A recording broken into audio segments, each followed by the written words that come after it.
I feel like the question of belonging is something that I've wrestled with my entire life. I think there's always been for me this feeling of in-betweenness. So I have a novel coming out this summer, and the working title, my main character is Andy. The working title was Andy in Between.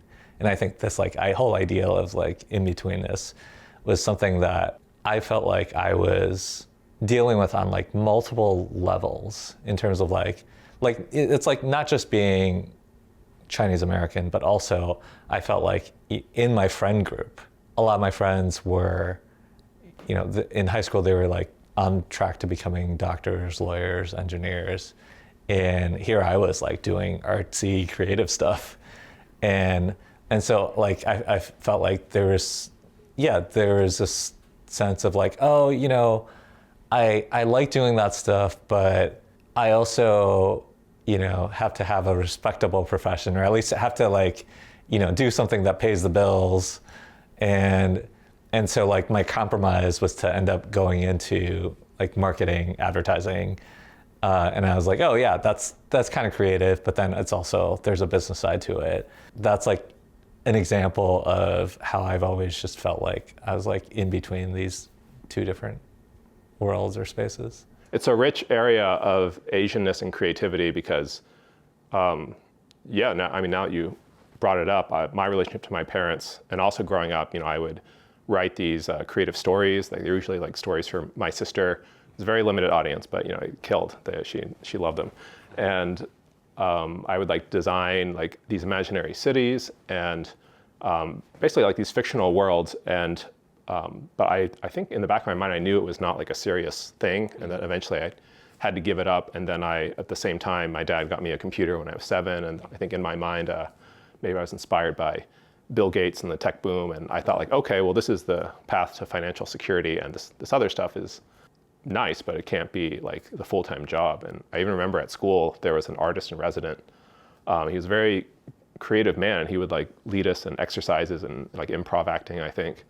And I think I literally asked him oh, but what do you do for a living? And he said this is my living. And I think even then I knew it was kind of the question was saying more about me than his answers and attitude. So, I would consider you creative now. Where did you absorb this culture where there's this friction between being creative and being Asian?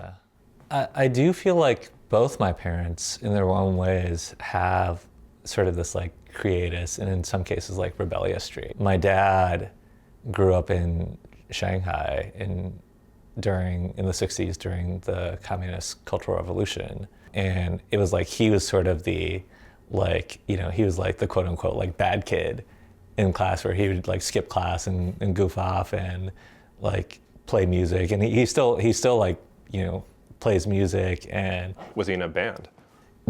So he was a part of, they had a school choir, and he sang in the choir. And I also think he played the bamboo flute back then.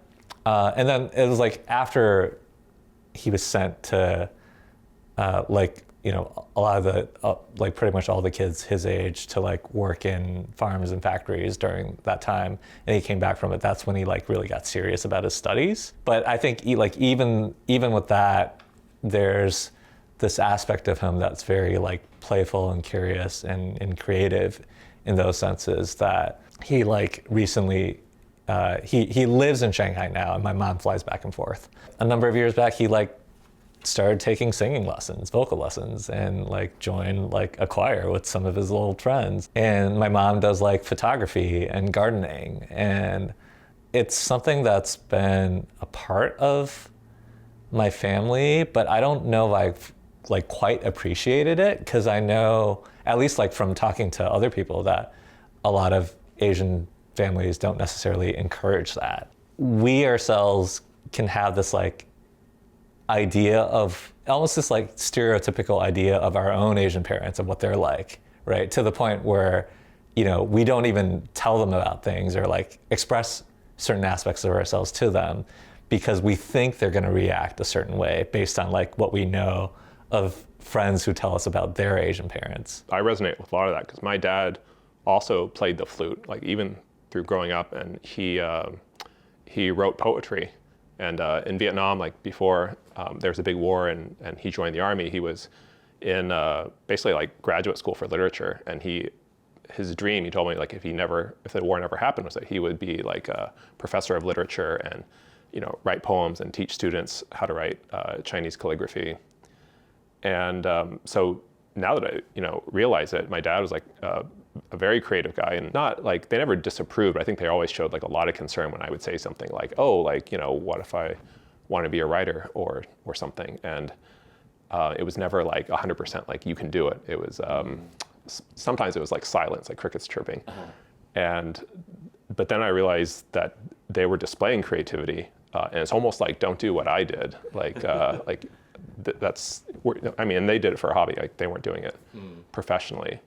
But now that I'm, you know, in my 40s, I'm 42, I have turned to a lot of things that like really lit me up when I was younger, and that are still fascinating, you know, like architecture or writing. And so like when you say that your parents are returning to what they loved doing when they were kids, yeah, I mean, first of all, it brings a smile to my face, and then also that like they are going through this transformation where they feel like maybe they've raised a family and it's grown up and it's okay to like relax and do the thing they wanted to do.